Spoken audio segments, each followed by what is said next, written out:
What is up, guys? Blue Sun JRPGs here, back with another video. This time talking about the best upcoming JRPGs, or RPGs in general, for 2018. Can you guys believe 2018 is only a month away? Less than a month away, actually. But so many great games coming out next year. Some for the PlayStation 4, some for the Nintendo Switch, a lot for the PC, and hell, even a couple for the Xbox One. But the first game we have here is, of course, Ni no Kuni 2, Revenant Kingdom. So, Ni no Kuni, when this game came out, it really blew me away. This was the RPG that we all needed. Back in the early part of the PlayStation 3's lifestyle, we really were facing a downtime for the JRPG. I think I talked about this in a video once, how I kind of consider that kind of the dark age of JRPGs before we did turn it around later in the console's lifetime. But this really was a bad time, and this JRPG really came along and really saved the genre, in my opinion. And one of the things I loved about this game, the first game anyways, was that it showed kind of a modern world. You never see a modern world in JRPGs, or very rarely. I know it's a lot more common now, kind of with Persona, and Digimon, Cyber Sleuth, stuff like that. But this was a game that was so unique for me at the time, and I really loved the animation style. I haven't seen anything like it before or since, and I hope this game lives up to the first one. In the second game I'm going to talk about, coming out in 2018, is Digimon Cyber Sleuth Hacker's Memory. So obviously the sequel to the original Digimon Cyber Sleuth. Now this was a game the prequel was a game I didn't play until recently. I played this maybe a month ago, if that, maybe less than a month ago. And this game blew me away. The prequel blew me away. What an amazing game. It was unlike anything I really played before, and I definitely hope this game lives up to that. I've heard a lot of positive things about all the Digimon games, so I'm definitely sure it will, and I'm sure Bandai Namco is definitely going to want to keep one of their best IPs going on. And this is another turn-based game, so if you guys love turn-based games, this will definitely be one to pick up. And a good thing about this one too, like Ni no Kuni 2, is that it's actually coming out in early January. So we're going to get these games pretty early in the year. They're definitely coming out. Some of the games later on the list you'll see are like kind of iffy if they're going to come out or not. But this is a game we absolutely 100% know will be coming to the PlayStation 4 in 2018. I am a little disappointed that there's not going to be a Switch version or an Xbox One version, but it's to be expected, I guess. But if you guys are fans, even if you're not fans of the series, definitely pick this game up. 'Cause I'm not a big Digimon fan, but I definitely loved Cyber Sleuth, the first game. I think you guys will too. Kingdom Hearts 3. Wow, so I didn't know if I was going to include this game on the list. Obviously, this game looks stunning from what we've seen so far, and it's an awesome series. I've talked multiple times about how Kingdom Hearts is actually the first JRPG I played, and the first game that really got me into JRPGs, and now I think it's a great way for beginners to get into the genre. But this game has been pushed off and pushed off and pushed off.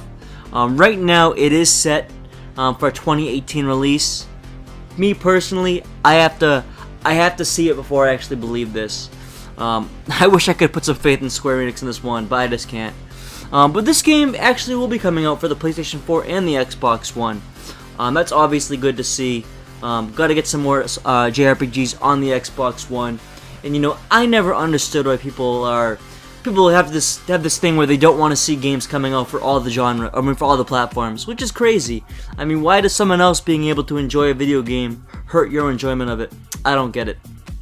And if you guys aren't familiar with the Kingdom Hearts games, it's kind of I'm not even sure if this is the correct way of describing it, but it's kind of like a cross between a turn-based strategy and a real-time game. And I think it comes off as pretty enjoyable for me, anyways. And the graphics in this game, it looks beautiful, especially in the Lego areas where you're playing. I guess it's actually a Toy Story area, but it looks kind of Lego-ish. I think that looks really cool. It's a really cool spin on Kingdom Hearts, something I haven't really seen before in the series. But I think this game looks awesome. It's just a if or when we're gonna get this game. Another Nintendo Switch game. Maybe this is actually the first Switch game I'm talking about, but that's Lost Sphere. So by Tokyo RPG Factory. Definitely a publisher or developer that I'm feeling very optimistic about. They came out with I Am Setsuna, and I really like the graphical style that they go for in these games, and it's one of the main reasons I'm considering a Switch, because they seem to almost be developing solely for the Switch, at least as far as physical copies go. But this game looks really beautiful. We definitely know this game's coming out. And again, I haven't seen many other RPGs that take on this animation style. I definitely love the cutesy characters. Definitely seems kind of like a lighthearted RPG.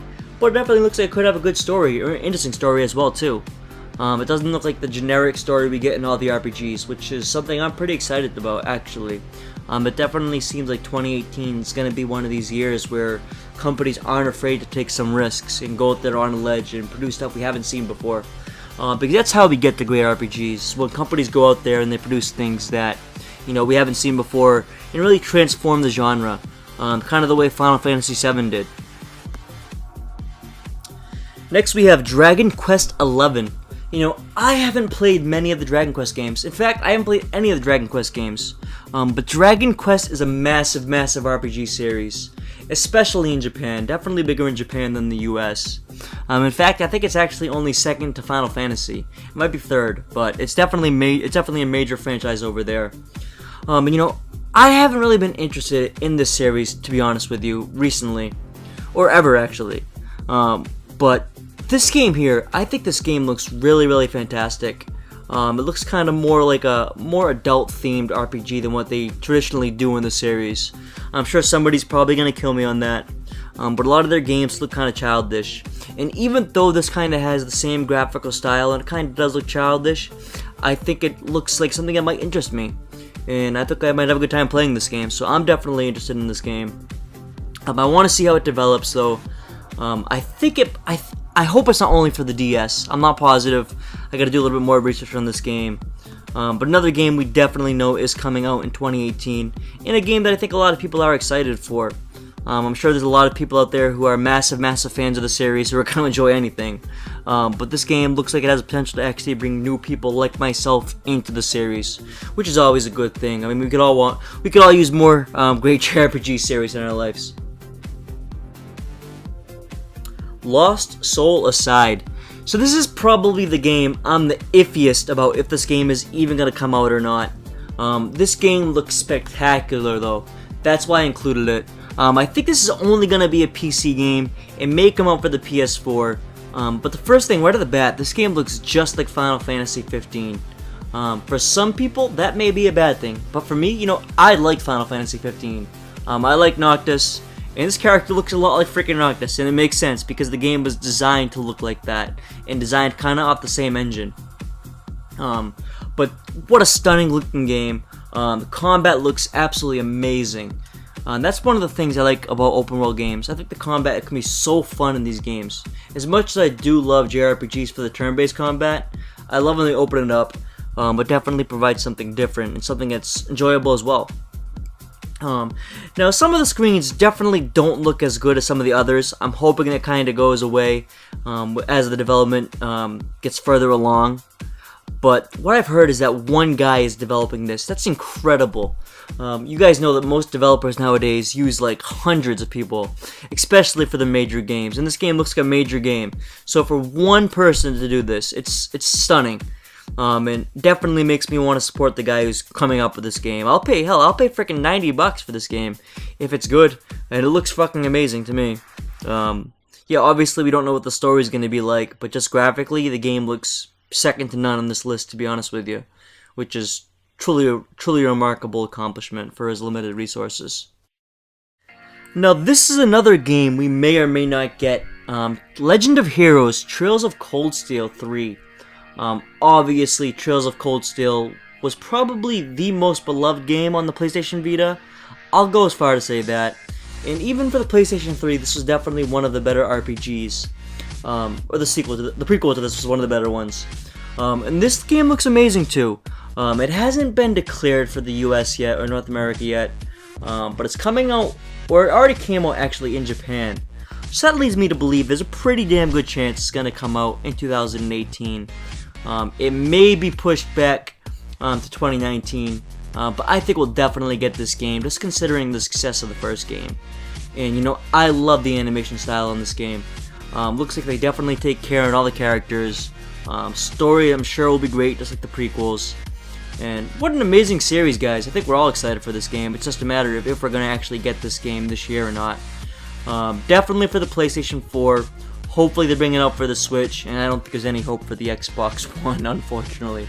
Like most of these games. But hey, you know, Xbox One got some other cool stuff too, I guess.